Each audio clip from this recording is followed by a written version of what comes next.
Coach, you heard Richard Petty say in that piece he did, drivers are a little bit afraid of this place.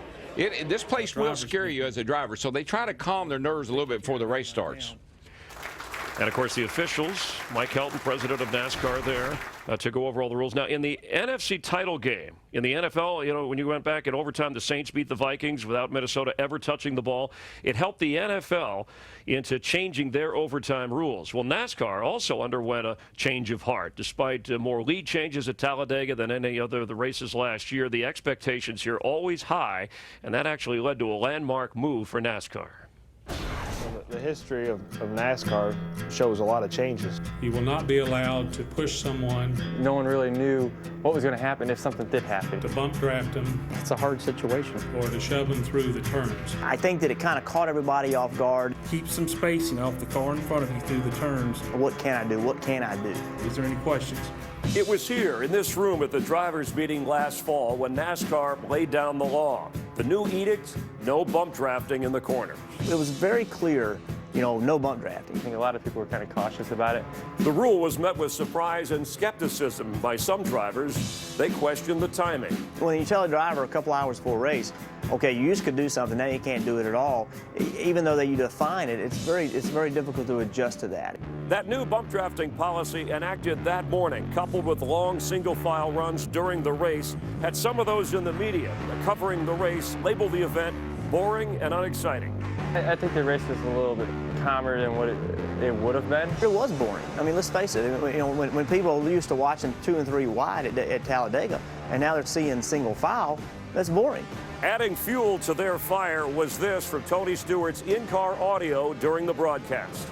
Man, somebody tell me something interesting, keep me awake.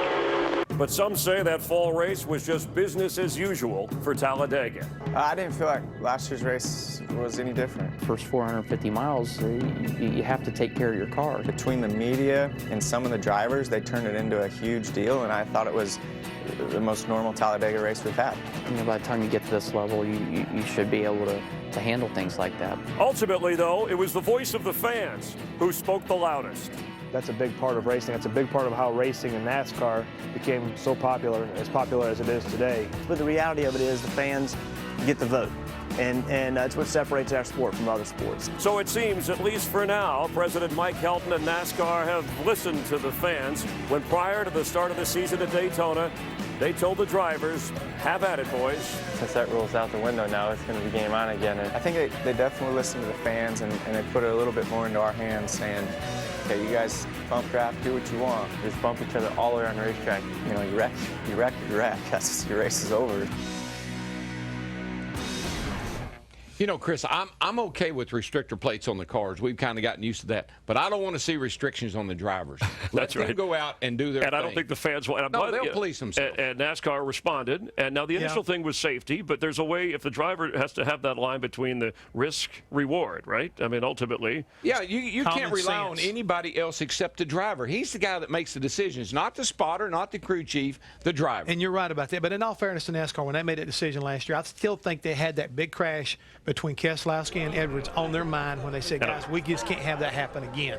So what kind of race can we expect today, given, and I think we've already seen, now we haven't had Talladega yet this year, but with the gloves off, we've already seen exciting finishes this year in all the races we've witnessed. Look, everybody, all these drivers talk about how dangerous this place is, and we all know that. But you know what? It's the best race we have on television. This race today, you watch, folks at home, it's pack racing. They're all wadded up there all together going around this joint, and that's why water cooler Monday when you're standing by the water cooler, somebody's going to say, "Did you see what happened at Talladega?" Well, and you better be watching. And by the way, you know, it was a great piece, Chris. But I just want you to let you know, you look like a substitutes teacher standing there. Yeah, my hair was a little out of place. But I'll do the look at that. I'll do the jokes. Look at that. Oh yeah. A substitute teacher. And notice how the class was paying attention. They all walked out. But I was going to say, I think obviously the excitement race for fans here, this is what they wanted. NASCAR responded. Oh, there's no question about it. And I tell you, when I start this race today, I will be a wad of nerves. Yep. I mean, Just my watching. stomach right now thinking about this race today, I'm already a little bit,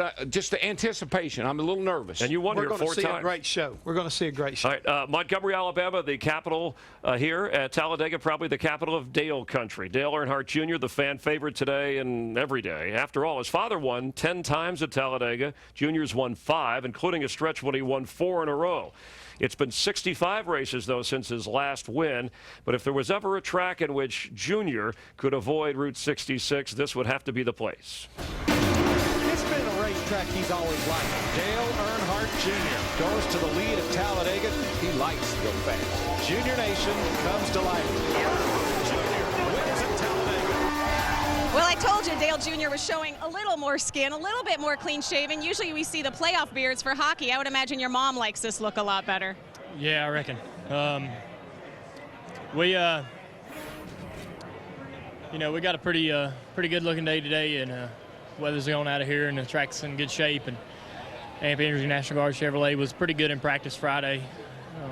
It's going to be a little bit different as far as the drafting technique and stuff, and how the spoiler works, and should be a lot of fun. Everybody's going to be learning a lot the first half of the race, and pretty sure it's going to be another exciting finish as usual. Dale, you mentioned fun. Choosing the right line, choosing a dance partner, is that as much fun as you can have in a race car?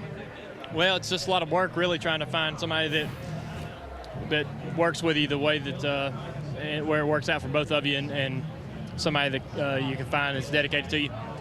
But there at the end of the race, really, it just comes down to everybody trying to position himself and everybody working for themselves. And hopefully you get in the right line, get with the right person, do the right things, make all the right calls to put yourself in the lead when it counts. But it's really a lottery, so which makes it kind of fun, I guess. So it's a great race for the fans anyways, and it's always fun racing here. Dale Jr. trying to cash in on that lottery today. I like that, a lottery. The lottery 500, yeah.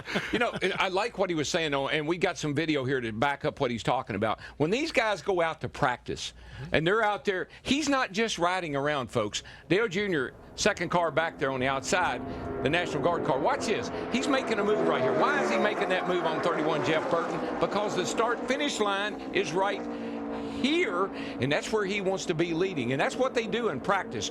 Timing, get with 2 cars, get with 1 cars. When do I want to make my move? I want to be the first one back to that line on that last lap, and they practice that all throughout practice. And the thing is, Chris, Larry was talking about that, Daryl's talking about that, but you also need to watch guys like the 5-car Mark Martin, and I think Dale summed it up. You go out there, you race today, you try to learn, you try to figure out who can help you, who can't. He is still the Pied Piper here. When he gets out front or goes to the front, somebody's going to be watching, be learning off of that 88 car. He's still the best, I think, at restrictor plate racing. Even though Jamie McMurray's won the last 2 events, I like Dale Jr. I like what Brad Keselowski said. You don't know who your friends are. You got no friends. You might make a guy really mad at the beginning of this race, and he might be the guy you'll be doing this to at the end of this race. Come on, buddy. We can do it. Let's work together. Let's be cooperators. This is another new word. The 200th time, you know, we talk about numbers with Junior, 200th time in his career that he has spent time with somebody from the Make-A-Wish Foundation. There was a ill child this week whose wish was to spend some time around the racetrack with Dale Earnhardt Jr. He granted that wish with all of his other responsibilities getting ready for today's race. Well, his daddy won here 10 times. And apples don't roll far from a tree. He knows how to win. This is opportunity for that man right there, and he knows it. He needs to capitalize on it today. And coming off a race where he led the most laps this year, 46 in Texas. Coming up on Fox NASCAR Sunday Live from Talladega, we'll talk about some of Dale Earnhardt Jr.'s teammates, a couple of 4-time champions who are going at each other. We'll hear from Jeff Gordon and Jimmie Johnson. Glad you're watching here at Talladega as we catch you down to the start of the race in Alabama on a warm, sunny day. Thankful for that. Ryan Newman is in a backup car today. Mark Martin made contact with Ryan Newman during Friday's practice session. Ryan went into the wall, so that's the reason that happened. And, of course, no qualifying because of the rain on Saturday.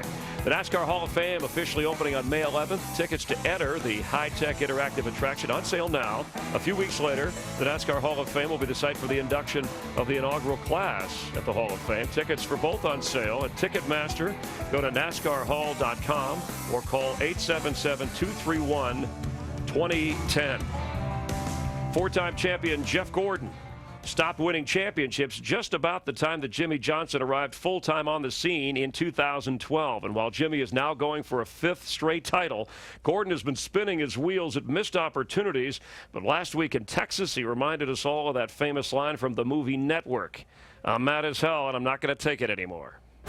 You'd never know these two are teammates, Darrell, the way they're going at each other right now. But look at the aggression and the drive shown by Jeff Gordon. Whoa, they hit 4 times, a little upset. I guess they thought you got into him, I guess. Oh, he's treated different than everybody else.